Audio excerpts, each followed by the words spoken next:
Today we are working on a Sprinter, a Dodge, Mercedes, Freightliner. It's a Sprinter 2500, replacing the brake pads, brake shoes for emergency brakes, and the rotor. This is the tools that we are going to use. 3/4, or it would be what, 19, 18 millimeters to take the wheel off. We got a nice impact to do the job.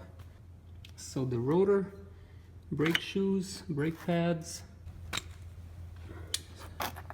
flat screwdriver, a hammer in a way, okay, ratchet with 18 millimeters to take the caliper off, 7 millimeters Allen, and we call it the star, but it is a torque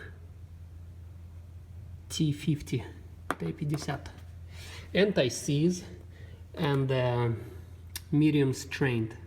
Medium strength, it's a blue color thread lock clamp, or in my language it's called the strupcinka. There we go, strictly professionally. A medium ratchet for those guys right here, and a wire brush on the drill, flashlight, brake cleaner. The fumes keep us going. Alright, first is first, the wheel should be off. Nice and easy. But yeah, you wanna lift the vehicle, see the jack, you wanna lift it to the differential like that, so wheels would be off the ground. So the wheel is off. Now T50, T50, the best way to do it, you wanna make sure the e-brake is on for now, just like that. Take some, I got the 4x4 going on, and whack it on it, but be gentle to it, right? Goodness, I wanna put anti-seize on it for sure. Take that spring mechanism, whatever it's called, off. Or the best way to do it, well, we wanna push this way and toward us. There we go. Now let's unplug that sensor, and 2 bolts right here, which we are going to use 7 millimeters Allen, medium ratchet,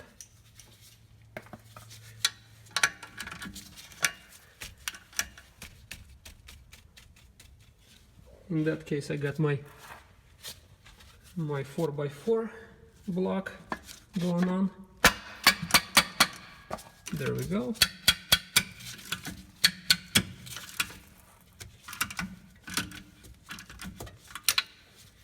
Same thing on the other side, just like that.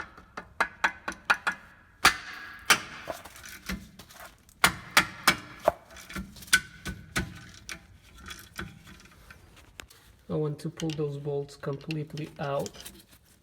Now let's reach with a screwdriver, just like that, and pull. Loosen up a little bit the brake pads. But you want to remember to open the cap on the brake fluid tank, that, and put it back to cover that from the dust. Use the 18 millimeter on the big ratchet.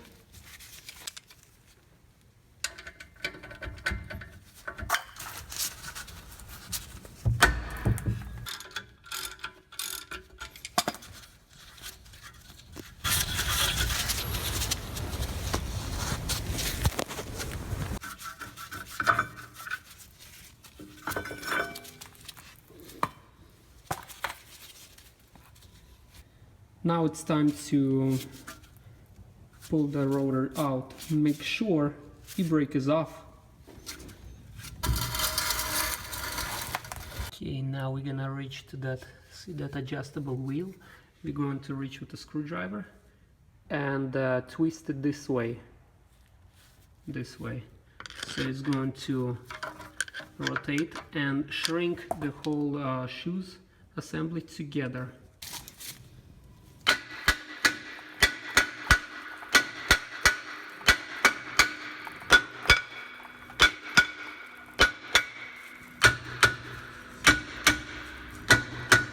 Now we're going to whack it from inside right here. After beating and spitting and whacking enormous of time, it's still on. Let me continue to do that.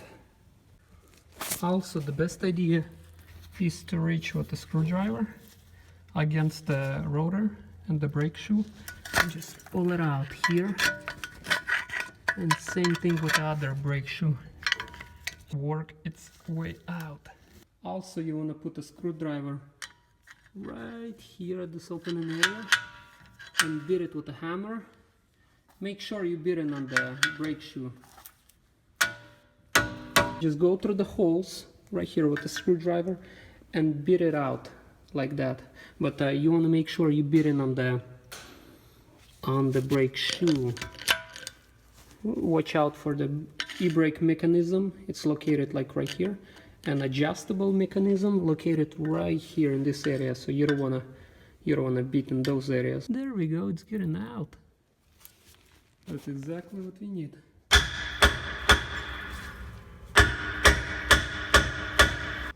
Oh boy.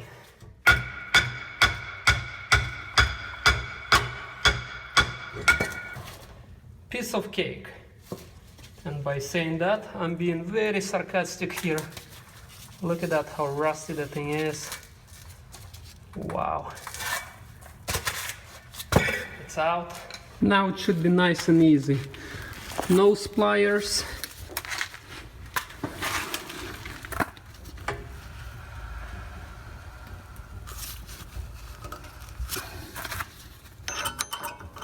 Grab those springs like that.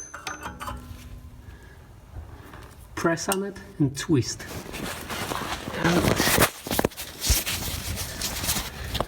This is not easy to do the job and record at the same time. So to all of you people on YouTube, you guys awesome. Let's go other way. Press, twist, and it's out. Right here. Same thing on the other side. Grabbing that spring, pull up a little bit and torque us. There we go. Goodness, those brake shoes been around.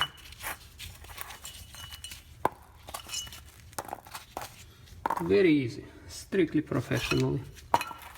Okay, time to clean around as much as we can. I would want to clean this area right here, all around, and this area. Also, meanwhile we are here, let's clean the sensor, the ABS sensor. It is pretty easy to pull it out, just like that.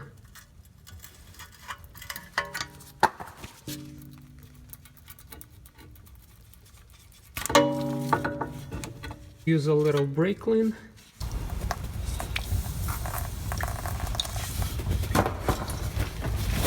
Same thing here inside.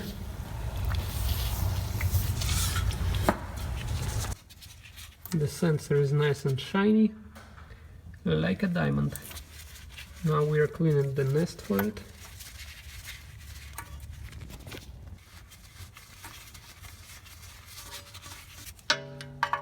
Putting the sensor back in.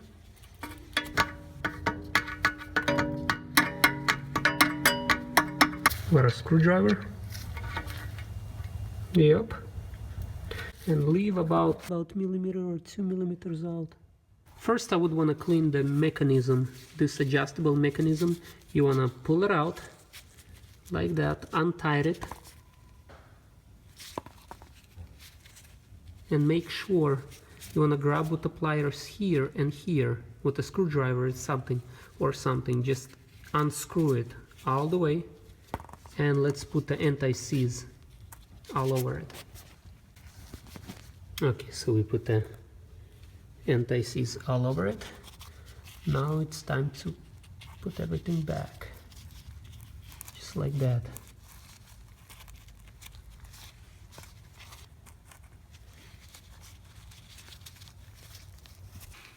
This way.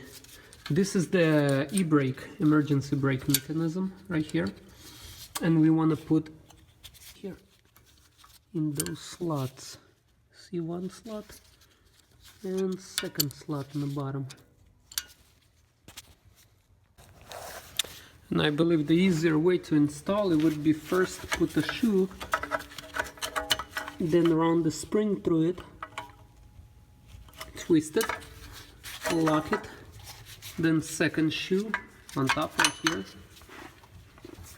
run the spring through it, lock it, and then put a spring here, adjustable mechanism here, and last spring this way, which is going to be this one. On this side, if you look at the spring, this hook is wider at the bottom. So what I'm going to do, hook it up to the shoe on top here, reach it with the nose pliers, where is the wider hook, and lock it to the bottom shoe.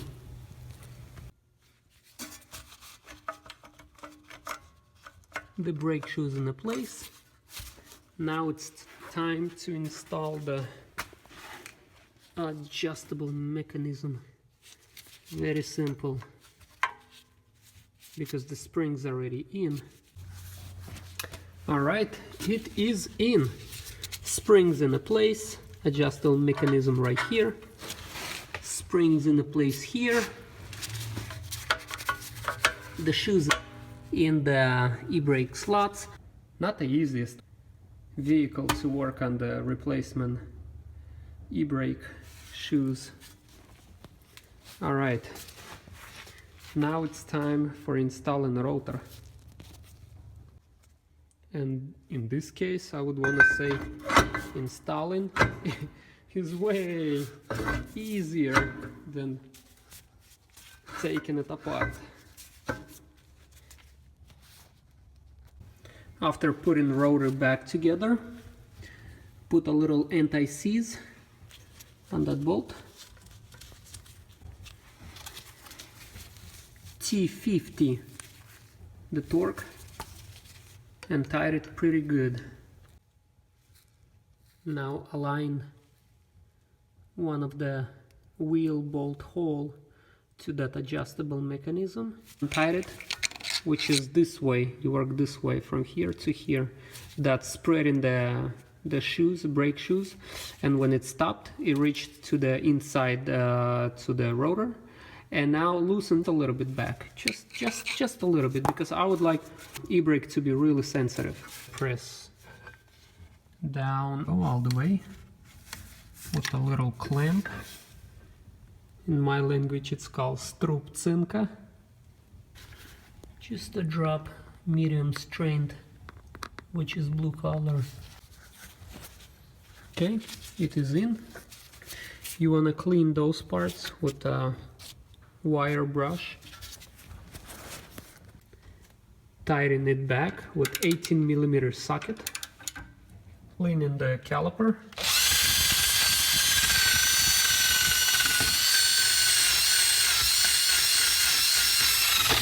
the wire brush, putting some of that anti-seize inside that cylinder.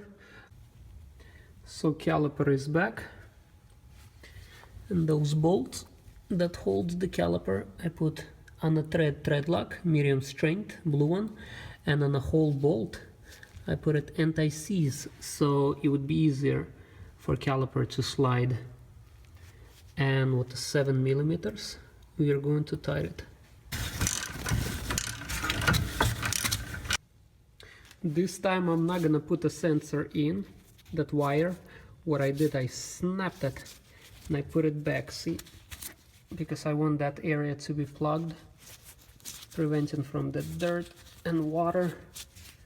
So now we know that the brakes are good for, goodness, several years, because what happens as a brake pad gets hot, inside that sensor melts and create a shortage, and on the dashboard it will appear that sign that changed the brake pads because of this shortage here.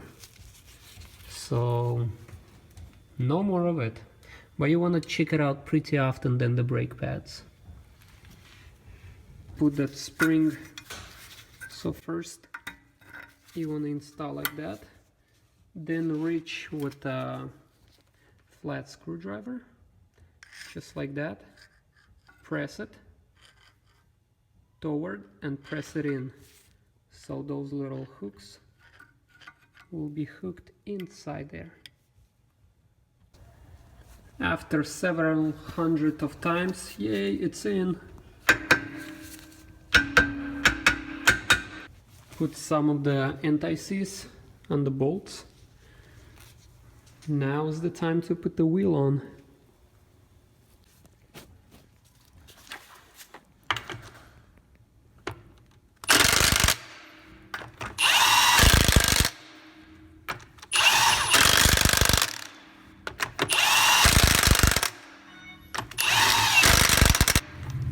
Strictly professionally.